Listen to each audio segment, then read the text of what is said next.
Hey, everybody. Welcome to my very first interview with my good friend Brion Leftwich. He's over there. This is going to be very casual. What I would like to ask you to do is like, subscribe, and share this video if you feel so inclined, if you enjoy what we are going to be talking about tonight. And what we are going to be talking about tonight is some history. We're going to be talking about everything's backwards, Brion's history. And we're going to be talking about some musical history of Tulsa, Oklahoma, where we met and grew up together. And he's older. He's older. But I look older. He's not commenting because he's a gentleman. And I would just like to thank everybody who's watching this video on the replay. Thank you so much. I opted to do a recording of it instead of a live because this is my first time and I didn't want to be, just kind of sidetracked by the chat and all that. So, but please do leave a comment below. And if you have any questions, I'm going to be laughing the whole time. I know. If you have any additional questions for Brion after this is over, which we might be doing a part 1, part 2, part 3. We don't know yet. We'll just find out eventually. Just drop them in the comments section and I'll make sure that I get them answered for you from Brion. So without any further ado, and one more thing, if you do want to help support me on my channel, my PayPal and all that stuff is in my About section on my YouTube channel. And that would it's never expected, but always appreciated. Okay, so let me get my questions rolled up here. Well, first, let me say thank you for doing this. This is cool. Well, Brion, thank you. We have been planning this for such a long time. A year. I know. And between my health and your health and in technology and everything. And tonight you and I both are under a tornado watch. Yep. But we're both feeling pretty good. Pretty good. Yeah, so this is in Oklahoma. So yes. Brion is in Kansas City. So this is Brion. Let me introduce Mr. Brion Leftwich. Yay, applause, applause.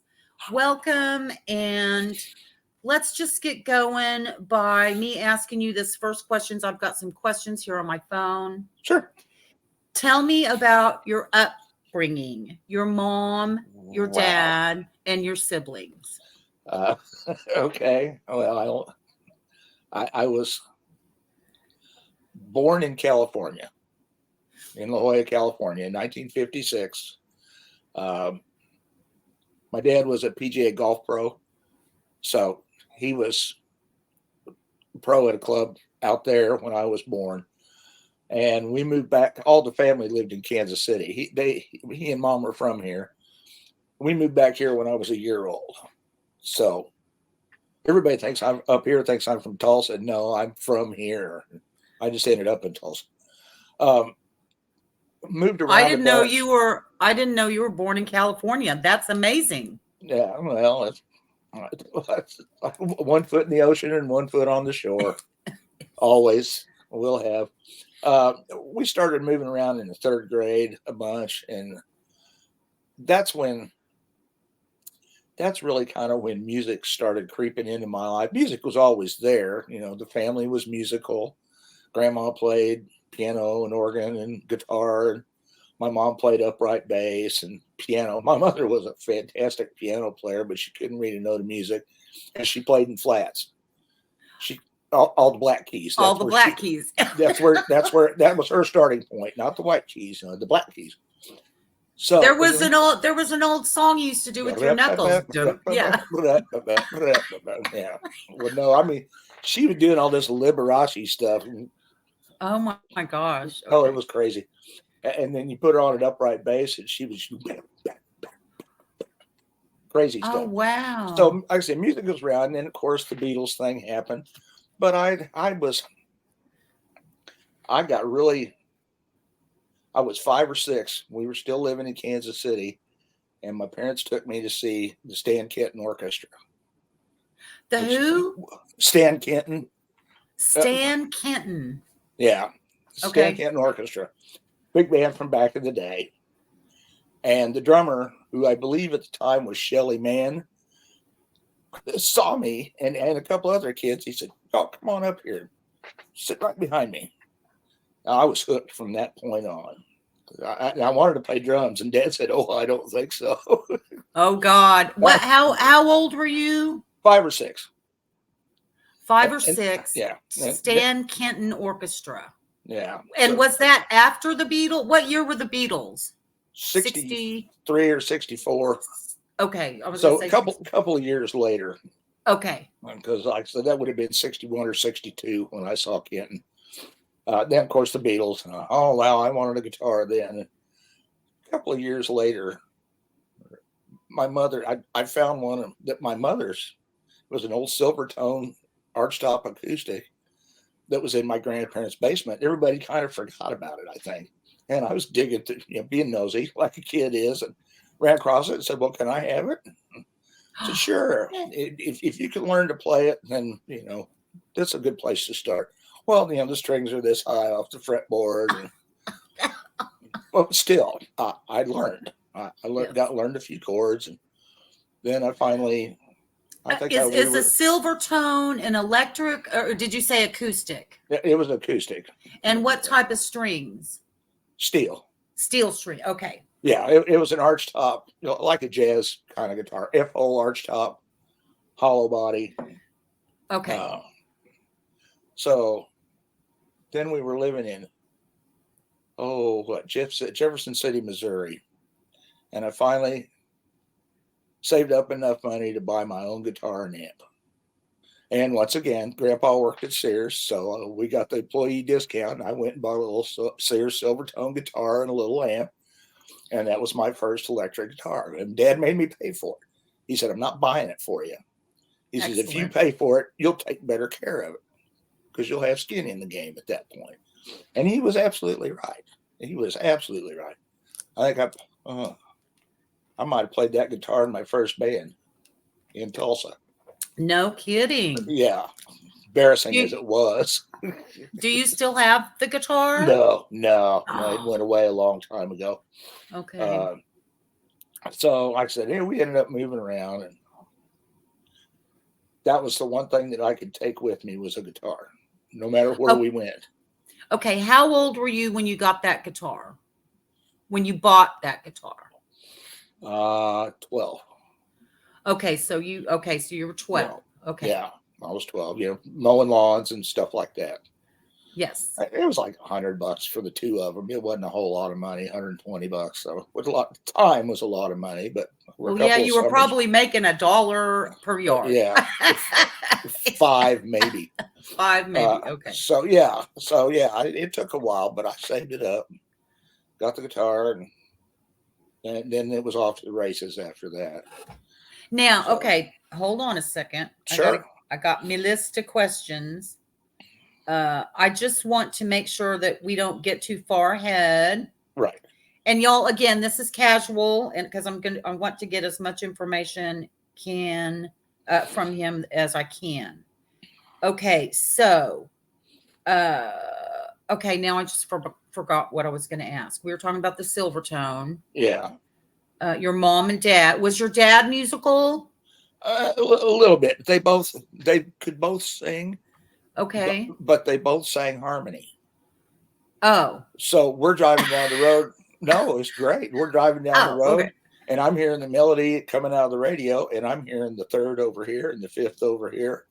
Oh, so they were copping different harmonies. Yeah. Okay. Yeah. So I learned how to sing harmony on road trips. Okay, that's great. Yeah. It was cool. So do you remember a song they used to sing? Oh, no. Nothing. Do you remember a genre? Like I remember singing with my mom with the 8-track, The Carpenters, on a road trip. Yeah, no, that's well, like I said, you're a little bit younger. So, Yeah. no, they pretty much just whatever was on the radio. If they knew, like, Okay. well, of course, being a little, Maybe the Everly Brothers no, or they were more jazz folks. jazz. Yeah. Okay. Like I said, they listened to Stan Kenton and Dave Brubeck and George Shearing, Cal Tjader, Jerry Mulligan, and all kinds of jazz stuff. So, Dinah Okay. Washington and all the singers from the time and all that. So like when in the 60s when Frank Sinatra put out a couple of songs that were pop hits like Something Stupid and things like Yes. that, they would sing along with those because it was Frank. Okay. They gravitated towards him, but they would sing to anything once they knew the words to it. That's what I was trying to get at, is kind of the type of music that you were hearing and what they were singing to. Well, the And 60s radio. okay. Well, just, there's going to be people that see this that don't know what was playing in Well, this that's 60s true. radio. That's true. Okay. What about your siblings? I have one sister who is 6 years and 4 days younger than me. Okay. Which tells me what my parents were doing in November. Oh no. Yeah, but that's quite a span of time between siblings. Well, yeah, that's true. Was she? I was an accident, I was told. She was. I don't think she was an accident. She was a pain in my behind, but not an accident. Okay. So no, she ended up in school playing the flute, and she played pretty good, but she didn't follow along with it. I love the flute. That's one of my. Well, Ann Wilson, hello. Yeah. Jethro Tull, hello. Ian Anderson. Yeah, Ian Anderson. Well, we'll get there. We'll get to there. And I think I actually tried to learn the flute like in elementary school here in Tulsa, but that and violin, but it didn't take.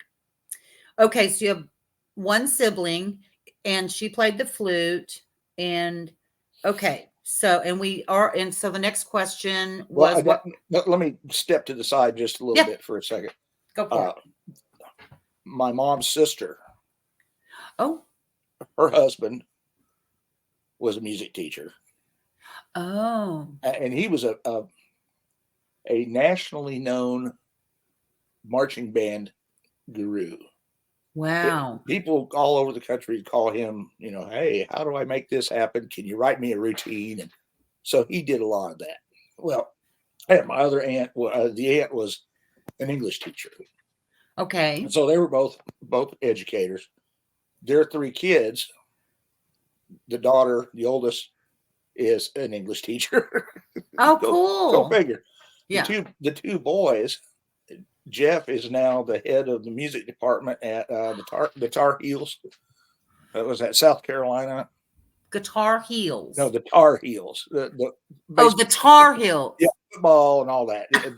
Yeah. He runs the music department there. Oh, that's wonderful. He did run it at KU. When the coach left KU, he followed him over there to the Tar Heels, South Carolina. That's where my mother went to KU. North Carolina, South Carolina, something wrong. And the youngest of the boys is a music educator too. He was, until recently, he was ran the Pittsburgh State, Kansas music program down there. And, nice. And he went all over the world conducting orchestras and stuff, So there's a lot of music in this family.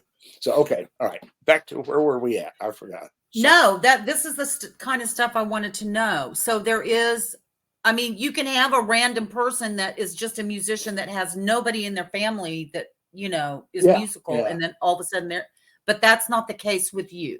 Well, and I always felt like kind of the black sheep because I didn't, I could read bass, I played tuba in high school. So no way. Oh yeah. Tuba and sousaphone. I could read bass clef, but I can't read treble clef. Can we tell everybody how tall you are? Well, I shrunk to 6 foot. I was 6'2". Okay. Cause when you play tuba, you have to be, a bigger person. Well, You would think. One would think. I was a little skinny kid in high school, though. So. Oh, you were? Oh, okay. Well, Well, never mind on that. I was 130 pounds dripping wet back in high school. Aw. So, That's okay. I'm going to Well, sidebar sure. because I'm going to light a cigarette. okay. Anybody who sees this, I've been smoking since 1973. Don't do it. Yeah. Well, I don't know Don't if y'all do can it. see this. The oxygen. Don't do it. Yeah. Yeah. And I sleep with oxygen. So here we are. And it's The fruits so of our addictive. labors. Yeah. And I'm down to a half a pack though. So that's good. That nicotine. It's an evil thing. It's evil. Yes. And so, okay. So let's get back. So forgive me for doing that. No, Just please, nobody out there in YouTube land smoke. I don't want to be a bad, whatever example. Okay. So, here's the next question I had. Were your parents encouraging of your music? To a point. Yeah. I mean, early on, to a point early on. Later on, they definitely warmed up and said, okay, well, apparently he can do this. We'll support him more. His thing, my dad's thing was always, well, you'll never make any money at that. You need to have something to fall back on. Yes. Well, then normal story. Yeah. And I was like, no, I was horrible at school. I barely got through high school and didn't go to college. But it was funny. In the later years, I had ended up after we became parents. Yes. My wife found out she was going to have a baby, said, get a job. Oh. So I did. And I ended up in the corporate world for quite a few, 14 years or something like that. And where was I going with this? Well, we're really jumping ahead with that. So let's go back to were your parents encouraging? Yeah. Well, okay. That's what I'm saying. I was going to say years later, funny thing was, it was the music that I fell back on when I lost my corporate job. No, exactly. And you're like, see? I know, right? So, okay, let me bounce. But they were supportive. They were supportive. Let me bounce back for one quick second. You said you initially wanted to play the drums. Can you just finish that out just a little bit and what happened with that? He just wasn't having any part of that. He said, okay. Too loud. Too loud. And then I started playing tuba, and even then, kind of in the back of my mind, going, "Gee, Dad, if you'd have gone with the drums, there wouldn't have been any wrong notes. It would have been loud, but there wouldn't have been any clams, So, yeah. But no, he just didn't want anything to do with drums. Just not. Yeah. Well, I can't blame him. I mean, nowadays with electronic drums, it wouldn't be as issue. And headphones, but not back then. Yeah. I mean, to bring up Van Halen, because hopefully some of my Van Halen or people will watch this. I mean, the Van Halens lived in this tiny little house, and they literally, I think, have the drums in the living room. Right. Yeah. I mean, if you can imagine. Been there, done that. I can't imagine. Yeah. Okay.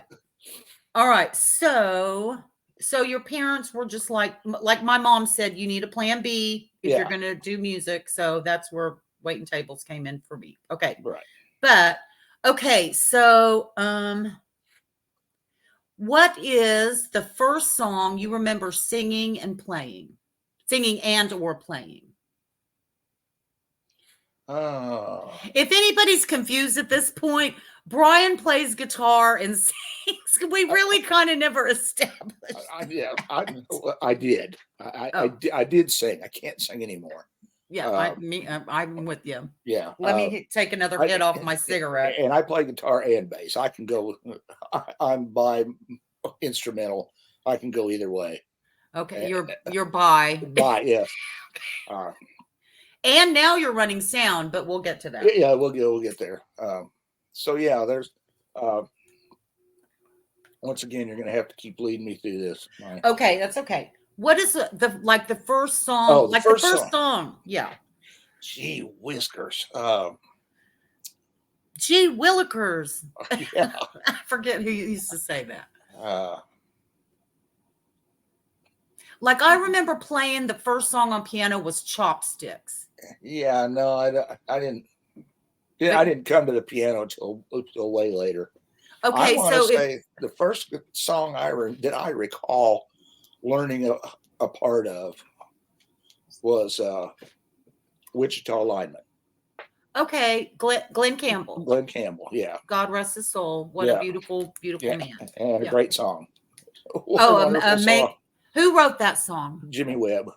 Thank you. My mom worked with him. Really? Believe it or Oh, not. cool. Yes, yes, she Oh, did. I do believe it. Yeah, I can't remember who said it. The greatest couplet ever written was, "And I need you more than want you, and I want you for all time." Oh, It's like, God. yeah, Yes. that's brilliant. Yeah. Yeah, that is. And the melody that went with that. Oh yeah, yeah. So that's the first one I really remember picking out. I am a lineman for the county. So was it just cowboy chords kind of thing, or? No, I was still just picking around on single notes. Just single notes at the time. So you know, I kind of learned the solo. It was a while before I learned chords. Okay. So I didn't really have anybody to teach me. Okay, well, that's a question. So you are self-taught? Yes. And did you ever take any lessons? 3. You took 3, and where were you? Jeff City. Jefferson City. Yeah. Okay. And do you remember who your teacher was? Yeah, I can't remember his last name. His first name was Paul. He worked with my dad, and he played guitar. And of course, he wanted to show me Mary That Had a Little Lamb and all that, and I didn't want to do that. I wanted to play what you wanted to play. Yeah, whatever was cool. Yeah. Do you remember what did he teach you? Cowboy chords or power chords? Yeah, I think he taught me a few chords. Okay, enough to get you rolling. G, A, and E and G, maybe C too. Yeah, enough to get going. And what? Enough to get going. Okay, like did you have the Mel Bay? I did, but I wasn't real good with that. Okay.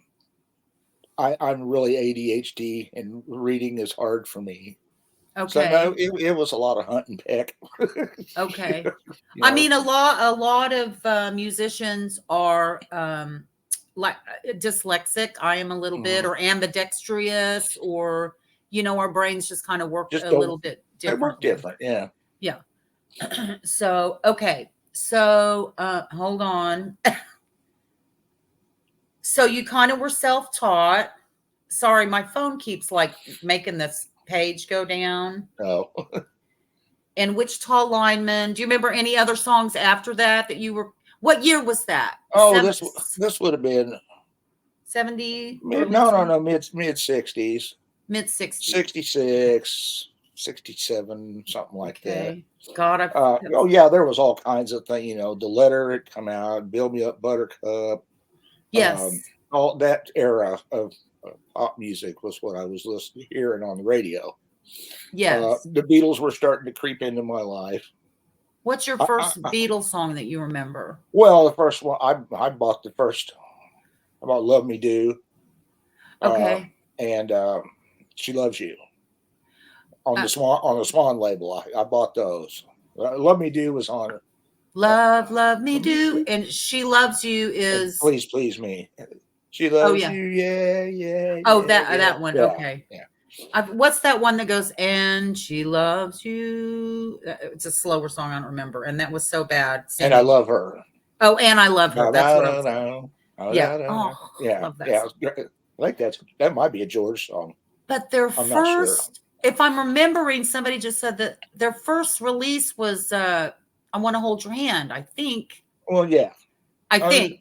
But doesn't mean that's the first one you heard. At that time, the first 5 songs on the top 40 were Beatles songs. Oh, okay. 1 through 5. I Want to Hold Your Head. She Loves You. Yeah. Please Please Me. Love Me Do, and something else. Saw Her Standing There? No. Was that later? No. It might have been Kansas City or something like that. One of their cover tunes. But I just remember seeing that the other day. There was a period, a couple of times where they owned the top 100. The charts. Yeah. Do you remember seeing them on Ed Sullivan? Oh, absolutely. Yeah. Okay. What year was that? 64. 64. I'm pretty sure. Yeah. Okay. I don't want you to tell us how old you are unless you just don't care. No, I suppose I was born in 56. 56. So Okay. I'm coming up on 68. So you're 4 years older than me. Okay. Yes. Okay. Oh my gosh. I hope I get to 69. My favorite number. Okay. So you remember seeing the Beatles. Okay. And your dad sang, right? Yeah. Harmonies. Yeah, he'd actually played French horn in high school. So Oh, he did. He had some knowledge. Okay. I love a French horn. I know. It's a great instrument. Give me 8 guys trying to blow the bell off their French horns, and I'm in heaven. Yeah. Don't they put their hand in the bell? Okay. Do you think you had a similar voice as your dad? Singing voice? I didn't. I never wanted to sing. You didn't? I did not. Wow.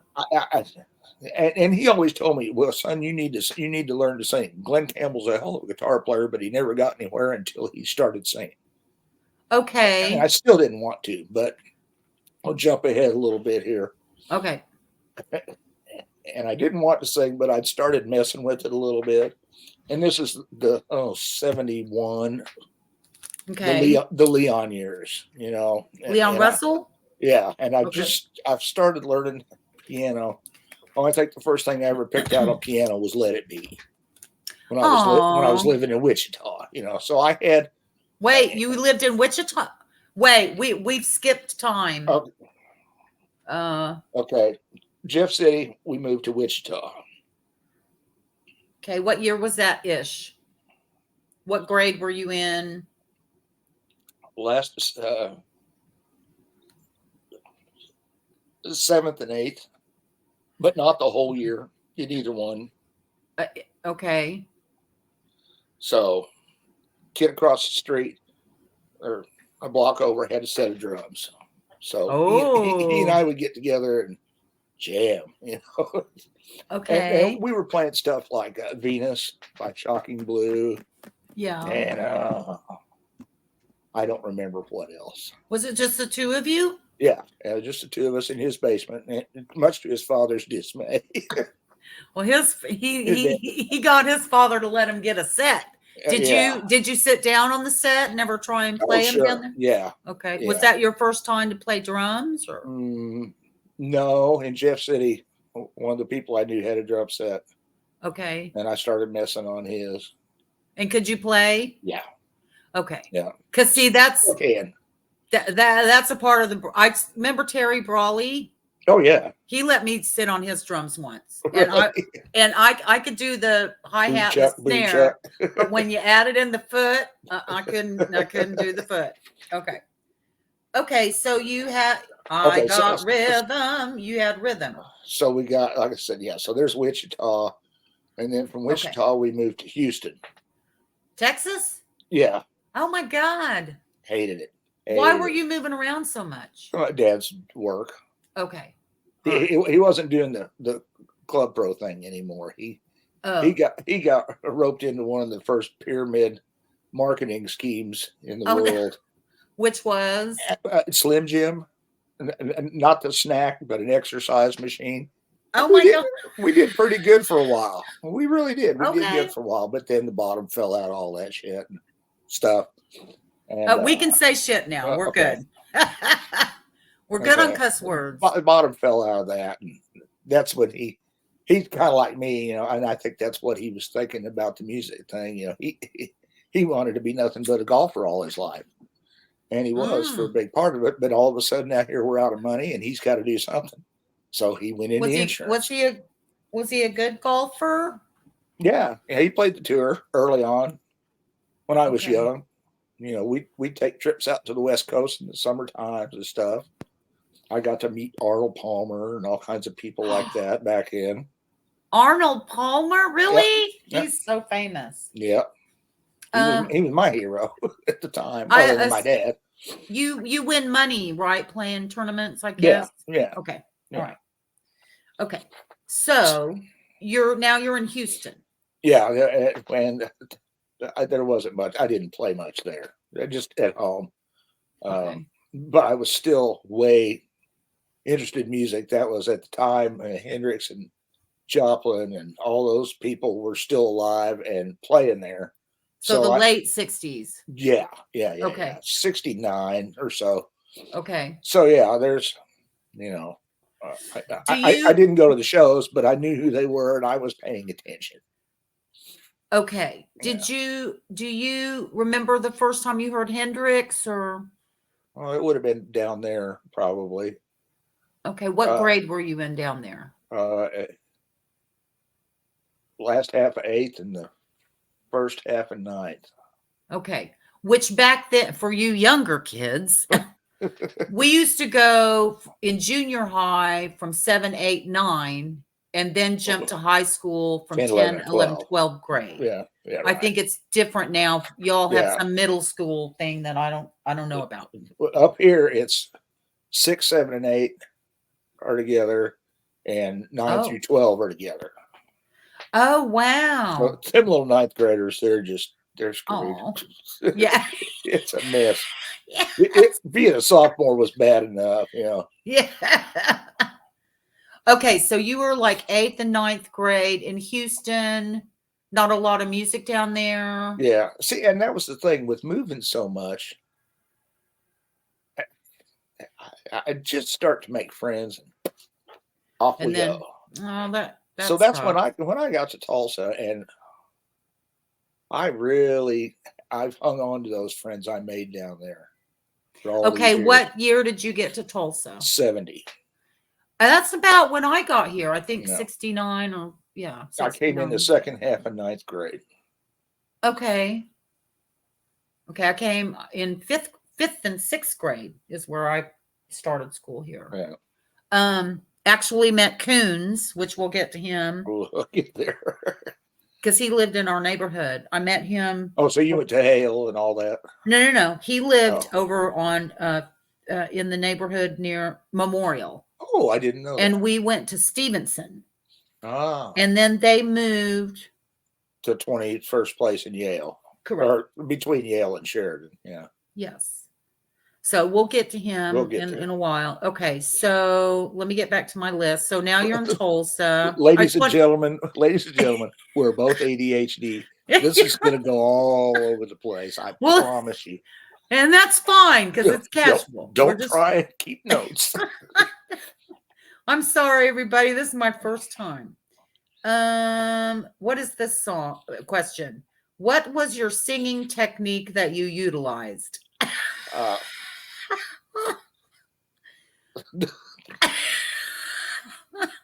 We were talking about singing, so Oh, okay. Well, let me back up then and finish that story real quick. okay. I didn't want to sing. Okay. But I came home from school one day, and I'd had a day, and I sat down at the piano, and I thought, I'm just going to see what happens. And I started playing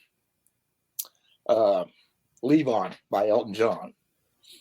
Oh, great song. And trying to sing along with that. And then I switched over to Delta Lady. What's that song? Leon Russell. Oh, that's Leon. Okay. Delta Lady.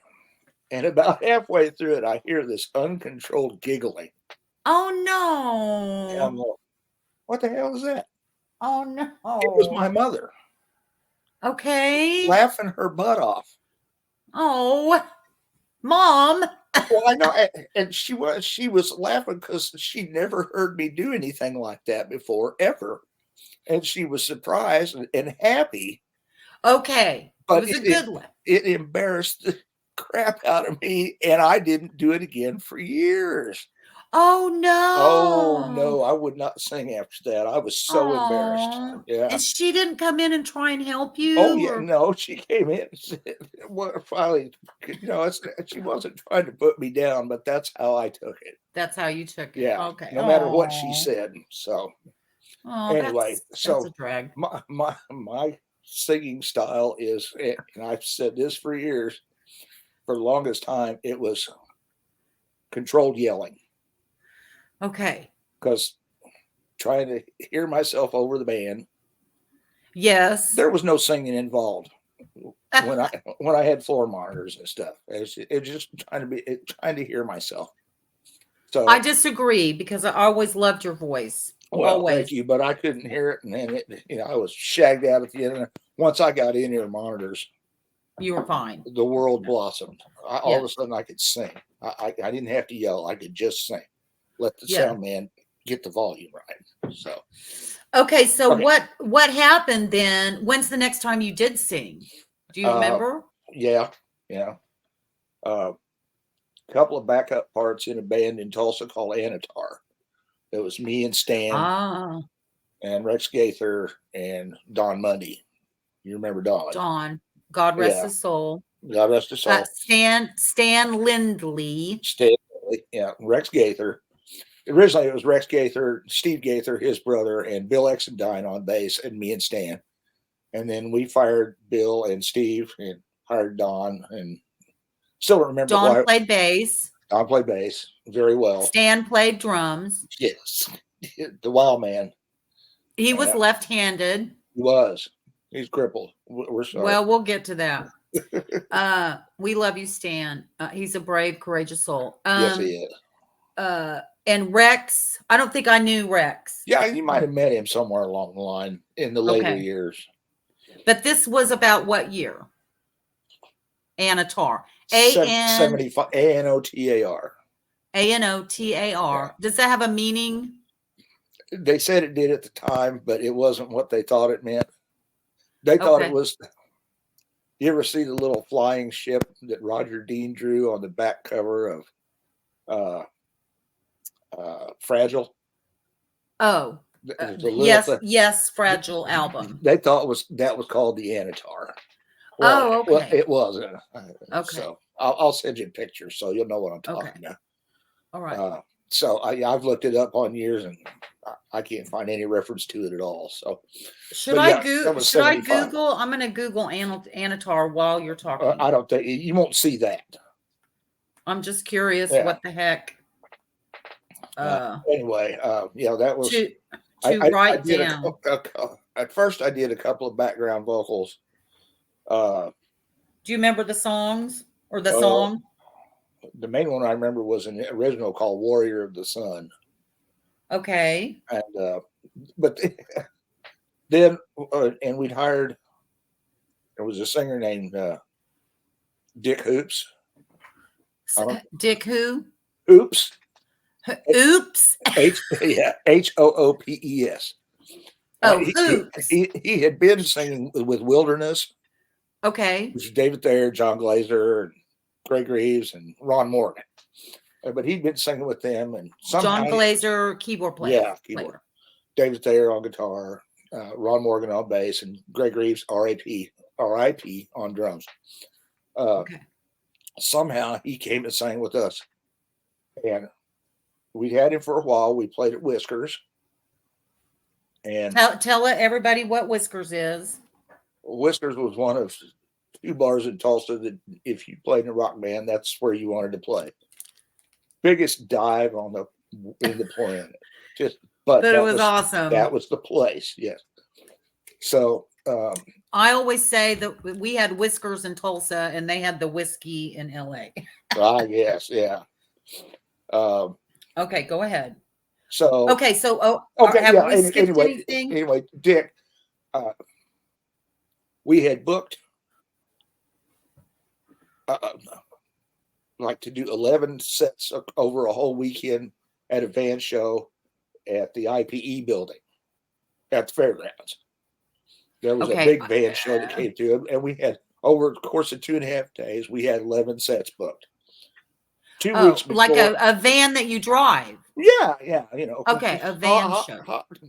Modified vans, fancy paint jobs, and big wheels, and all that stuff. Show trucks. Shag carpeting. Yeah.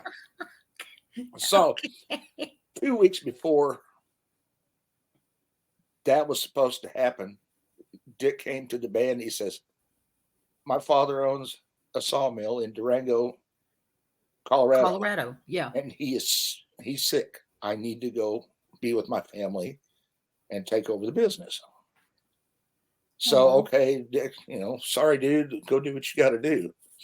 And we're sitting around the next day going, okay, now we got to get a singer. And they all looked at me and said, you're it? I said, I don't think so. But yeah, so now here was the other funny thing. I said, well, we're going to have to tune down first off if I'm going to do this because I'm not a singer. Stan had sung. So Yes. he sang some. But so we tuned down a half step. Me and Don did. And we all forgot that Rex couldn't tune his B3 down a half step. Oh, no. So, bless his heart, he busted his butt and figured out how to play those songs a half step down. Did he transpose them all? Everything. Which kids back then, there was no button to push for that. No. So if you were in the key of E, you had to play in E flat. Yep. Which is, the black Hard. keys. Yeah, and hard. keys. Yeah. Yeah. Nothing's where it ought to be. But he Wow. got us through it. And after that, well, like I said, and then, yeah, my first recorded vocal that wasn't. Okay. Hold on a minute. Because I have a question that kind of fits here. Did you ever read music or did you always just play by ear? For guitar, just by ear. Just by ear. For bass, I can read. You can read on a staff? Yeah. Okay. Wow. See, bass clef and treble clef. It always made me so mad. Bass clef and treble clef. Bass clef. Yes, which is bass music. And then, C ...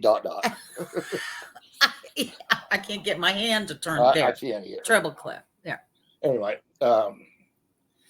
Okay. Where did you learn that? From playing tuba. Oh, from tuba. Yeah. Okay, gotcha. So, okay. But where an A is for a bass note, it's in a different place for a treble note. It's like, yes. Well, that's just stupid. So I didn't even bother. A is A. I don't care where you put it on the list. Put it right there. And I wasn't playing anything that required it, so I didn't bother. Okay. And last time I used reading was playing at Worlds of Fun in 94. So, 94. So anyway. Okay. One other thing I want to say, you said the IPE building. What does that stand for? International Petroleum Exposition. Okay. In Tulsa. At the fairgrounds. Did we call it the Expo Center? Like the exposition? That's what I remember calling it. Is that where the big oil? The oiler. Yeah. The oiler. In Tulsa, there's a giant statue. Yeah. Of an oil man. Right. With like a hard hat and got his hand on a derrick. On a derrick. An oil derrick, yeah. Derrick. It sounded like you said something else. I did not. And for those of you who don't know, Tulsa, Oklahoma, Oklahoma in general, was a giant oil. Yeah, the oil capital of the world. Yes. Until the bottom dropped out, and that's why I moved up here. So. Okay, so we covered what was your first band. No. We didn't? No. Okay, well then let's rewind. First band was in Tulsa. First real band was in Tulsa. Okay. 71. Name? The Looney Tunes. Appropriate. Very, very much. The head guy was a guy named Paul Chandler. Okay. Who's gone on to do some very cool things in his life. But I met him and a guy named Chris Osborne and Mike Nafee.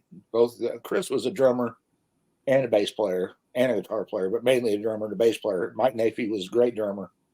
Walter Kleinig, he playing guitar. Richard, can't remember his last name right now, was a guitar player. It was one of those kind of DIY bands. There was a lot of people in and out of it.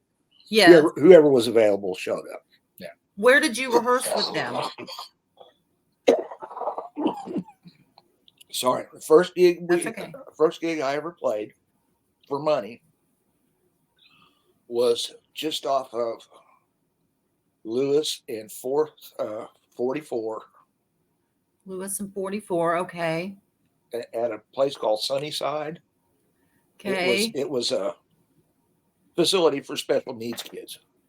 Oh, well, that's And nice. still one of the most appreciative audiences I've ever played for in my life. Oh yeah, they loved Oh, it. They loved us. oh, What that's. it was cool. Do So you remember what any of the songs you played for them? no, not really. We were doing, like I said, kind of jamming. Uh, This was the early 70s. yeah, all of that stuff I remember was some canned heat tunes, and I don't even remember Okay. which ones, but it Yeah. was right after Woodstock, so they were still kind of famous at the time. Yeah, I loved Canned Heat. I'm trying to think of a song they did. Going up the country where you want to go. Okay. But we didn't What do a, that one. what about that just made me think of like Bob Dylan. That was more in the 60s though. 60s and early 70s. So we were coming into a little rock It was right after Woodstock. right after Woodstock. And so Yeah. that was so It was 69. Hendrix Hendrix, Airplane. Jefferson Airplane. Yeah. Oh God, who did Noel Monk? He was at Woodstock. And I got to play with Billy Cox, Hendrix's Oh yeah, bass player, player. Yeah. in Nashville. Or I got to sing with them, sing backgrounds. But anyway, cool. is this an about me? Okay, so that was your first band. That was your first gig. Mhm. And you and one of the questions was how old were you? But people can figure that out. How many sets did you do? Oh, 2 maybe. Okay. And we probably repeated some songs. Yes. You know. And did you answer the question where you rehearsed in this little I first don't really remember. Looney Tooney band? Yeah, I don't recall. Somebody's garage or house? Somebody's house. Okay. That's all I recall. It's kind of funny how when you're young and kids like that, just like osmosis things just happen. Yeah. You know? Okay. So then after that, did you go to Anatar? No, that was 75. Okay, so we've got some years to fill in then. Yeah, which the next band, which was called Railhead, was Railhead. Railhead, RAIL. right? Okay. Which was me on bass, Chris Okay. Osborne, who I told you about from the first band, on drums, and Brian Garrett on guitar and singing. Garrett, yeah. That's okay. Right. He's the one I've known the longest and played with the longest. Yeah. Did you go to Hale? Briefly. Okay. Where were you in school when this was going down? When we moved up to Tulsa, it was 70. I finished the second half of 9th grade, and the first half of 10th grade was at Hale. Then my parents bought a house. Okay. And we moved over into the East Central District. East Central School, high school. Yeah. Now here's the story about Brian Garrett. Okay. We lived at 19th and Fulton. Okay. Which was on the other side of 21st from where the Coonses live. Yes. Almost directly across the street from where they were, but a block, 2 blocks back. I'm out there one day in the backyard, and I hear these 2 guitar players in the house behind us. Okay. And one of them's just god awful. Oh no. And the other one's really good. Yes. Well, who is that? I tried to look around, couldn't see anybody. I wasn't brave enough to go knock on the door at the time. And then I was still in 9th grade at the time. Then a little while later, they had a sock hop at Whitney. Whitney was a junior high school. Right next to Hale. Yes. And Garrett and Greg, what's his name, were playing in they had 2 bands, one on either end of the gym. And this one would play for a while, and then this one would play for a while. Well, I got to see Garrett play then. Okay. That's for the first time I really knew who he was. Did he have long hair then? Of course, yes. Okay. Looked just like Burt Reynolds. Yeah. All the girls were throwing a dry seat in the house. Goo goo gaga. Yeah. Sidebar. Sure. Leftwich used to have hair down to how far? Oh, my butt. And he's really tall and lanky, so And I have a picture of your ponytail. So Yes, you do. I forgot about that. yes. And Yeah, then well, he cut it off for other reasons we'll get to. I couldn't. Yeah. It's a lot. Yeah. Took too long to brush through. Yeah, exactly. I know the feeling. Yeah. Okay, so back to Garrett. Yeah. So that was a little sidebar on that. That's where I first met him, saw him, Wow. and then we played together the next year. In the band Railhead. Okay. And did you tell us who was in that band? Yeah, him and me and Chris Osborne. Chris, okay. Who passed away a few years back too. Rest in peace. Rest in peace. Y'all, that's why we're doing this interview. Yeah. Garrett on guitar. Well, Garrett played guitar and keys. Yeah, but back then he just played guitar. And I went to his house one time and he sat down and played the piano and went, well. Yeah. Good grief. The maestro. Yeah, really. Yeah, he's amazing. And then, so were you playing bass or guitar in this band? I was playing bass. Playing bass, and then Chris on drums. Drums, yeah. Okay, so 3-piece. Okay. Yep. Who was singing? Garrett. Okay. Yeah.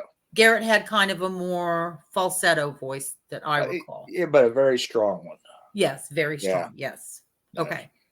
Okay. So then what happened? Well, then the high school years went on, and I played with some friends, but we never played out or anything like that. It was just jamming. And then after high school is when Anatar came up, and things started getting serious after that. Okay, here's a good question for you. Did y'all have a PA system? Which one? Or when do you remember getting the Looney Tunes did. Okay. The couple of gigs that we played with Garrett and Chris. Yeah. Somebody we knew had a little Shure vocal. They were all Shure vocal masters back then. Shure vocal masters. That's all there was. All right. 2 columns with 412s and a mixer about yay big. Okay. That was it. Do you remember what kind of mixer? Sure. A Shure mixer. Yeah, Vocal Master. Yeah, it was a set. It was a set. It was a set. Okay. Yeah. Okay. When Hendrix played Memorial Hall up here, they had 2 of those for the PA. Oh my God! Did you see Hendrix? No. Oh, I've seen the pictures. Oh, there was 2 columns on each side, and they didn't put the drums and the guitars and the bass through them back then. That was for the vocals only. Okay, are you talking about in Kansas City or in Tulsa? Yeah, Kansas City. Okay, and so it would have been the same down there back then, I'm sure. That sounds like a little shit PA to pretty much to be changing the world with. Yeah. So yeah, that's okay. Yeah, then like I said, everything blossomed when I got out of high school, and Anatar came along. That was the first band I was in that had a real PA and real lights. Who started that band? I don't remember. Okay. I think I have a photo of at least Coons in that. Was Coons in Anatar? Okay. No. We were talking about this last time. I've got a really old, I went to a band house somewhere. Oh, that was I saw Anatar. I know I did in some band house, but I was so young. We were just down the street from where Coons and them were playing, just up the street from us, down around 13th and Quaker. Yeah, down, way up north or whatever you call it. No, downtown. Downtown, sorry. Close down, almost 13th and Peoria. Okay. So yeah, that's where it was. Y'all, I think, came down the street and visited us one day down there. It was Garrett, West, Coons, and Chris Gaddis. Chris Gaddis, drummer. So that would have been the original version of Counterpoint, I think. Yeah. Yes. Or Flight or whatever. I don't know what they called it at the time. I guess my sister must have taken me down there or something. Probably. I don't remember. Yeah. Okay. Because hey, I was talking. You remember Gerald Barnes? Oh yeah. Okay, I talked to Gerald the other night, and this is a sidebar. He brought up a man named Steve Morse. From Dixie. No. Oh. Morse. Is it Steve? I think it is. Anyway, he like either was the manager or something at the Wharf, which was like another bar. Yeah. Yeah. It was the And Wharf and Whiskers were the two big places. and this man got my sister in and another girl named Glenda and another girl, I want to say Jean Ann, I can't remember. I wrote it down, but I can't look it up right now. To come in there and pull draft beers under they were 16. How Oklahoma name is Jean Ann. Yeah, right. The whole world. And so my sister let me use her ID, which was paper in Right. green, no picture back then, to get in. And that's where that's the first time I saw Coons on stage playing. I know I'm talking about myself. This is sidebar. That's okay. But it's shared history. Yes. This was the moment in my life where I felt so much happiness and joy from hearing this music on stage like that. And don't ask me what they were playing, but I just was like, oh my God, this is what I want to do. And I was like, I can do that, because you play piano. Yeah. And so that's where that started for me. So exiting Sidebar. Okay. So somewhere I saw at that band house in Coons, and we're talking about Jeff Coons, who was a B3 keyboard C2, magician. He had a C2, sorry. A C2, yes. Organ, Hammond organ. He was a phenomenal player. One of the best Hammond players I've ever played with. I've ever, Okay. So Anatar. Are we done with Anatar? Yeah, pretty much. Like I said, that went on for a while. That's where I started singing. Okay. And after that, did we hit on some songs you were singing in Anatar? We were doing Feels Like the First Time, and ooh. That's back when I could sing high. Wow. Boston. No, Foreigner. I mean Foreigner. Sorry. Boston won out. Yeah. What else? No, I really don't remember. What year was this? Many songs. 75 to 76. Okay. So many songs through the years. I know, but that's the point, is to get some of these songs out there. I mean, we were doing. Were you doing any Yes Yet or any? I know you guys love King Crimson. We were doing a couple of Flash tunes. Who's Flash? It was kind of an offshoot. The original guitar player from Yes went and started another band called Flash that sounded just like Yes, almost, And no, I think we were doing Down the Road. Well, we might have been doing Down the Road by Kansas, even back then, that far back. A lot of Uriah Heep stuff. Uriah Heep. A ton of Uriah Heep music. Who's Utopia? Who the hell is that? That was Todd Rundgren. Okay. What about Genesis? Which I have a story about that with you. Yeah, no, we didn't do any of theirs at the time. Well, we were a Supertramp. We did one. Oh no! Now, this is one of my favorite stories ever. Okay. For a period of time there, Rex, the keyboard player, was dating an exotic dancer, I'll say. Okay. Who was performing over at the little nasty area around 15th and Sheridan. Yeah. And he comes in one day, he says, "Hey guys, I booked us a gig. It's a Sunday. It's at this club." So we get there, and I mean, we're doing Crime of the Century by Supertramp, and we're doing In the Court of the Crimson King by King Crimson. And we're doing all this really esoteric, crazy stuff. I'm surprised we made it out of there alive. Them girls looked at us like we had lost our minds playing those songs in a strip club. They're like, we can't dance to this. Dance to this. Fine, go sit down. We don't care. Yeah. Well, I thought we were going to get killed on that one.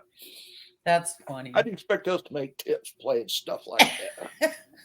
I don't know. It's what we do. That's it. Figure it out. I mean, me and Robin had to figure it out, dancing a 9/16 time signature at Whiskers, y'all playing Yeah. Kansas, but we loved it. Okay, we're getting too far ahead. Okay, so let's back up for no.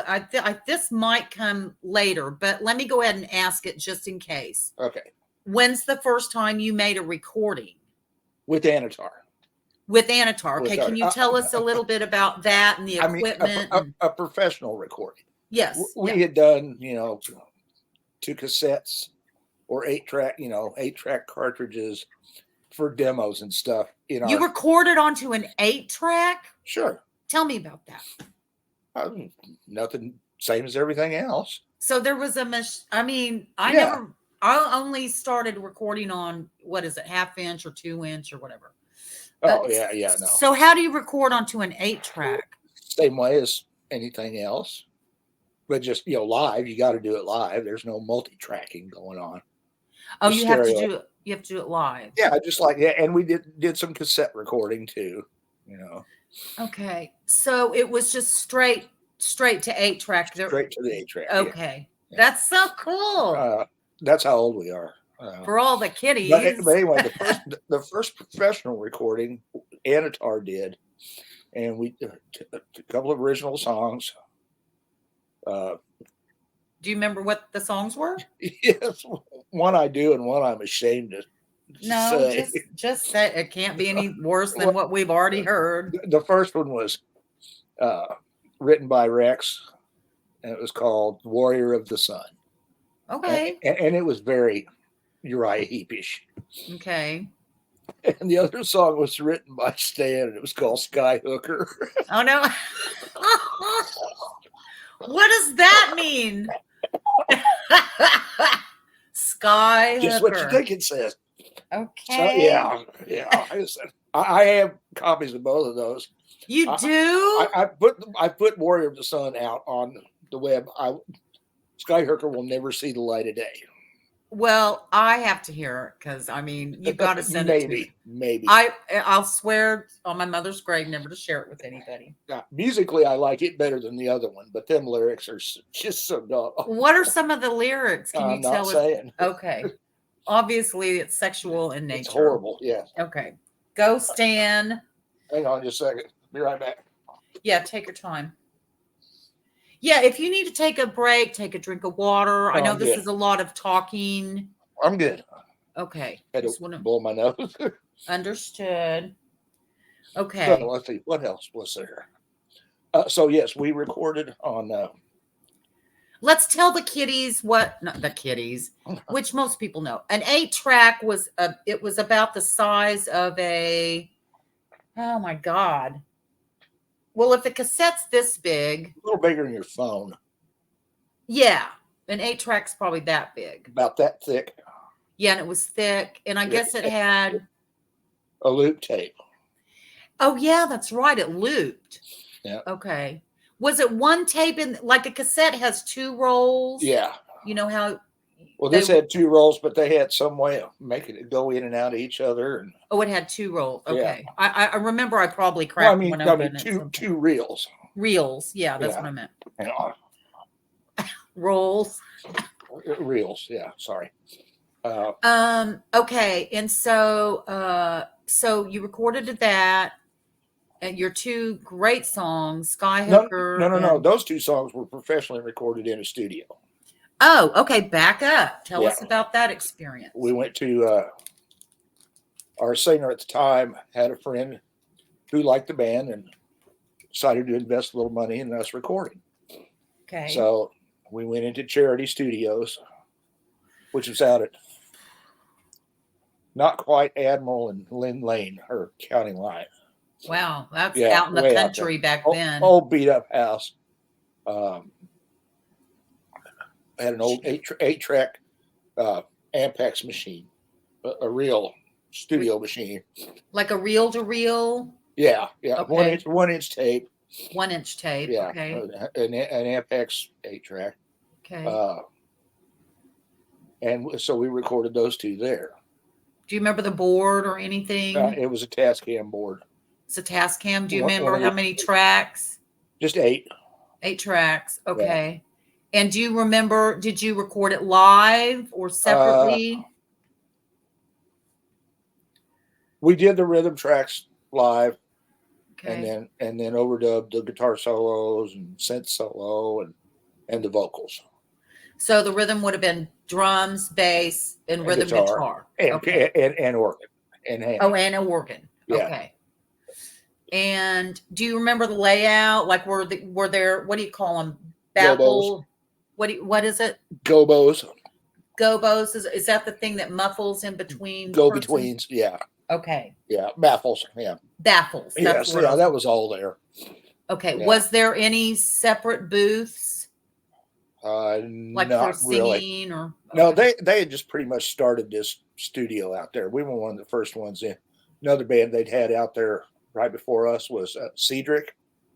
You ever hear of them? I recall a little Yeah. bit. Yeah. The Toddy brothers. Okay. And they cut some tracks out there. So Okay. David Smallwood, the owner, was a real nice guy. Who? David Smallwood. David Smallwood. Okay. Yeah. He was the owner, I guess. Yeah. Okay. And his partner, Mike Bollinger, who I knew. That's how I met David. David lived across the street from me when I lived at 19th floor. So I met him and Mike at the same time, and Mike's brother, Robert. So now Mike and Robert don't talk to each other anymore, but whatever. I know the feeling. It's a sibling thing. Typical. Yes. Yeah. Sorry about my computer keeps shaking, you guys. Okay. All right. So that was your kind of first pro recording. And then, actually, during the second half of Anatar, we lived out in, I can tell you stories about Oakhurst. Well, that's why we're here. Oakhurst, Tell Oklahoma. us, where the hell is Oakhurst, Oklahoma? You know where it's on the west side. Okay. It's over there to the west of the Turnpike Gate going to Oklahoma City. Mm-hmm. You know, back there where the Avalon Steakhouse and all that was back up in there.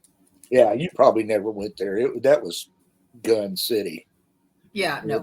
But Oakhurst, Oklahoma, and our gear was worth more than most of the houses in this little beat up.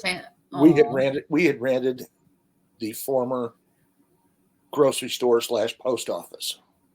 Okay. In the middle of this big brick building, and we set the band up and all the PA and lights and rehearsed all day and all night. And just we scared those poor people to death out there. There was stories of ritual rapes, boxes of drugs. Oh, I said that word. Sorry. You can cut that out.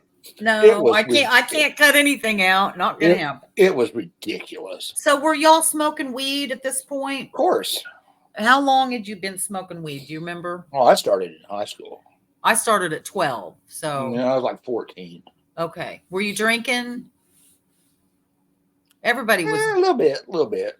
You weren't a really big drinker, I don't think. Not huge compared to me. Well, I don't know how much you drank, but honey, I could put away a 12-pack in my 20s easily. No. I did most of my drinking when I was, at Whiskers or Bogies, and it was free. There you go.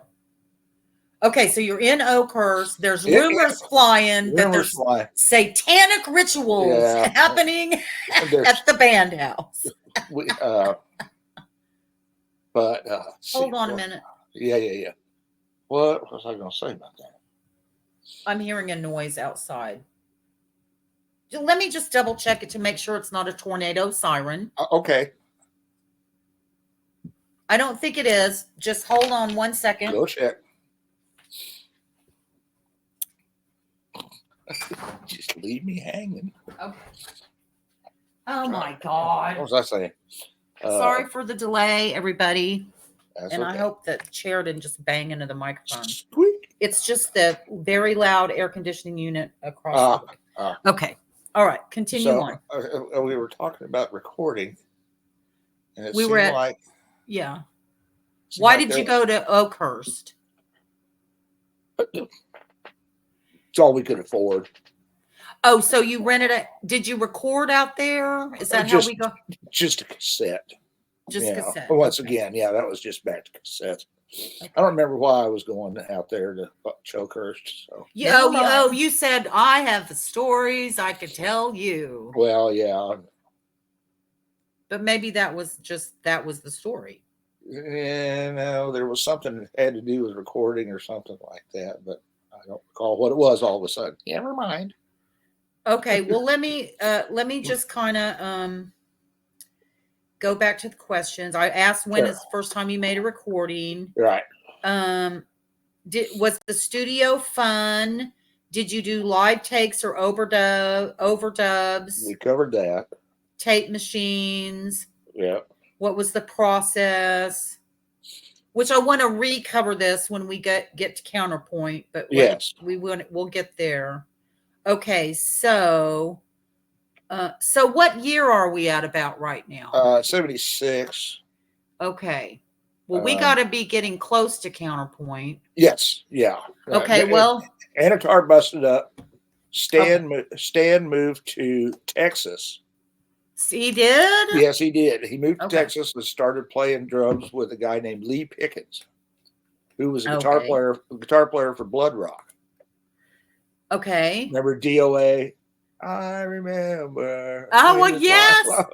Yeah. DOA and Timothy. Do you remember that song, Timothy? Yeah. I mean, we're like probably two people.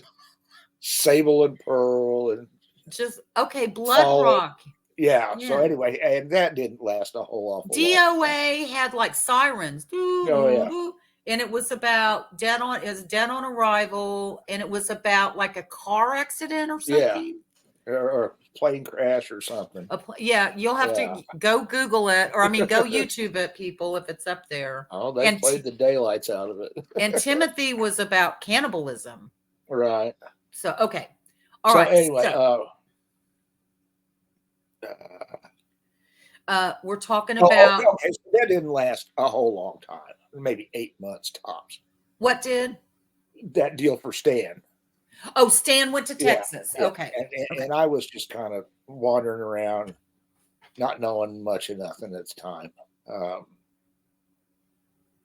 I'd had a job working out in Jenks. What were you doing? Selling washers and dryers and stuff like that. Had you already graduated high school? Or yes. Okay. What year? I graduated in 74. Okay, you graduated in 74. Yeah. So anyway, Stan comes back, and then we got to remember about living in cars. I never lived in my car.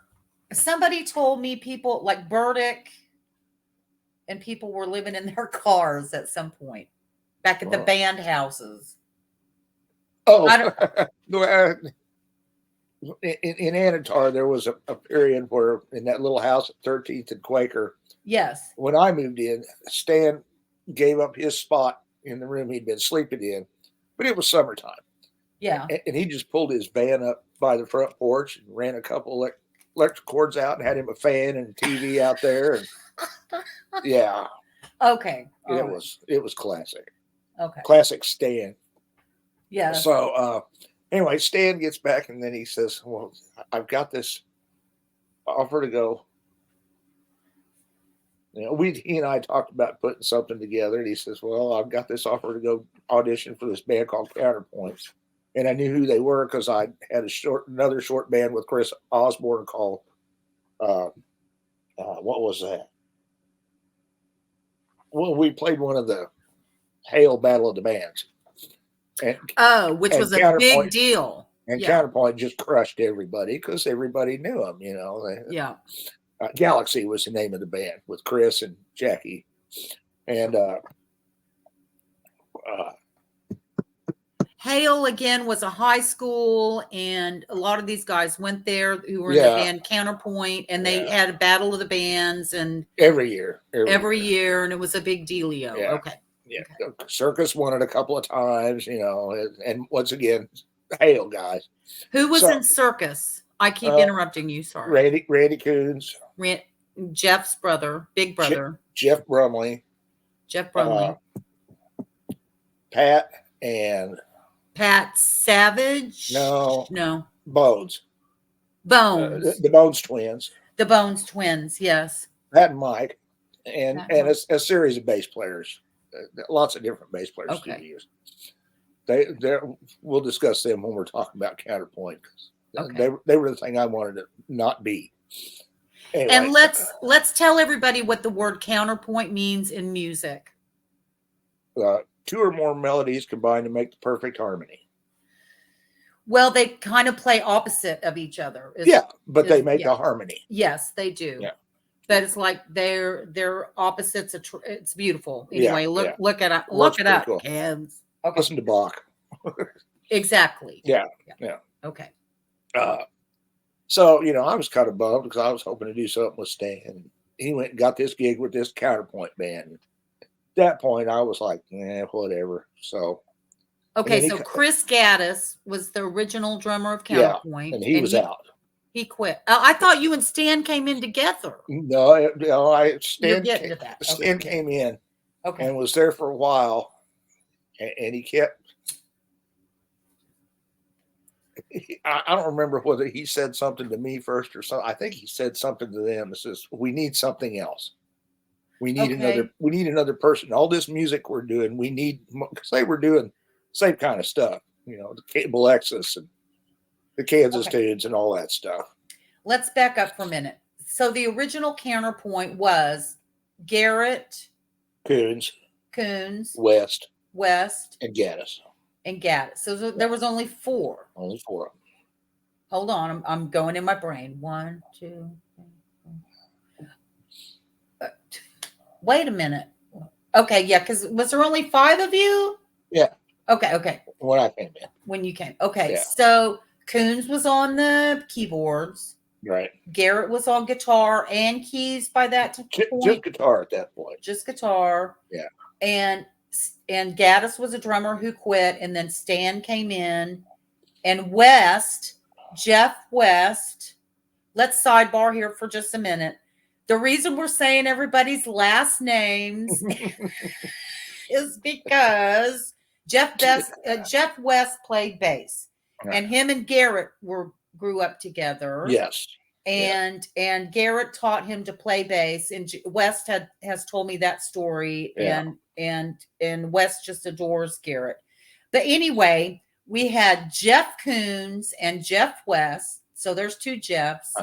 Then we had Brian Garrett, Brion Leftwich, who you were seeing, and then Brian Burdick, who was the sound man. All 3 Brians spelled differently. There's a IAN, an ION, and a YAN. And then there was Stan and Sam. Now, to complicate it, we were definitely on last name basis. Yeah. You never know who you were going to get. Or nicknames. But the funny thing was, Coons' middle name was Brian. Yeah, that's right. Well, he was an IAN? He was an IAN. Okay. Yeah. God, parents, why couldn't you be a little bit more creative? Well, it's like me and Craig Regis both have a son named Ian. That's true. But we know why that is. But anyway, because of English stuff, yes, right? That's right. England. Okay, so Stan gets hired. And apparently he says, we need something else, and I think I know the guy. Okay. And of course, at this point, Garrett knew who I was, and we'd run into each other through the years. We always, it was like, guitar players. Well, just like we'd still been hanging around each other, just had a good time and liked each other. And I thought he was going to be the one who was most against it. But was he like the most lead singer at that point? No, it was him and Coons. Him and Coons. They shared it, yeah. Okay. And so I went over there, and they were off of 54th and Garnett, living in a house. And I went over there and auditioned one night. the gig. It's like, wow, cool. Do you know the address of that band house? No, but I can drive to it. Okay, 54th and Garnett. Okay. All right. Ish. Okay. Something like that, yeah. So what year was this? That would have been 77. Do you remember the songs you auditioned with? Alexis, Which is Kansas, Kansas. album cut. Down the Road, which was Kansas. Oh, which you played for me on my way out of Kansas City. It seemed like we did Time by Pink Floyd. Yes. I don't recall any of the other ones. Those are good examples. Those are hard. Those are hard songs. Yeah. Down, down, down. Well, Belexis, I'm trying to remember how Belexis goes. Can you hum a few bars? Yeah, it's like an Irish reel or something. Yeah, it's prog rock is what Kansas. Yeah. If Kansas is like my number one band, because that's what these guys were my mentors. Yeah. I'm sorry, I'm backwards. Okay. And so, okay. Why don't we take a break here? I need to go to the bathroom. Well, I'm getting kind of tired. Are you getting tired? Yeah, I say let's take a break here. We'll pick it up from Counterpoint. Pick it up from Counterpoint next time. Yeah. Okay. Wow, work? We did it, Brian. I know. We did one. Our very first interview. I said, I hope anybody can follow along as much as I've jumped around. I apologize. Do you have a guitar right there that you could play us just a little acoustic? Not really. To play us out? No. Okay. As we go along, I'm going to try and get a little bit better. I have some photos. But the most important part is to get the stories from Brian in the history. And if you can get any of the songs and play them, that'd be fine too. If I can't figure that out, I will put links. Yeah. You can look up Brion Leftwich on YouTube, right? Or is it Counterpoint on YouTube? No, it's Counterpoint is on. I thought it was on your channel. It's on Reverb Nation. There's a Counterpoint channel on Reverb Nation. Okay, but you also have a YouTube channel. I have a Brion Leftwich YouTube channel that's got some live cuts from that. The live stuff. Yeah. Okay. Which it is Brion. Brion. Brion. And then it's left. Well, you can see it on the screen right there. I'm so stupid. Yeah, that's the one. Yeah, right there. That's it. And if you're bored, you can go look at the Kale Pectone stuff. And that was a band Brian was in Kansas City. My last band, the final band. Yes. Trying to think. Oh, there's some tracks on there with me and you.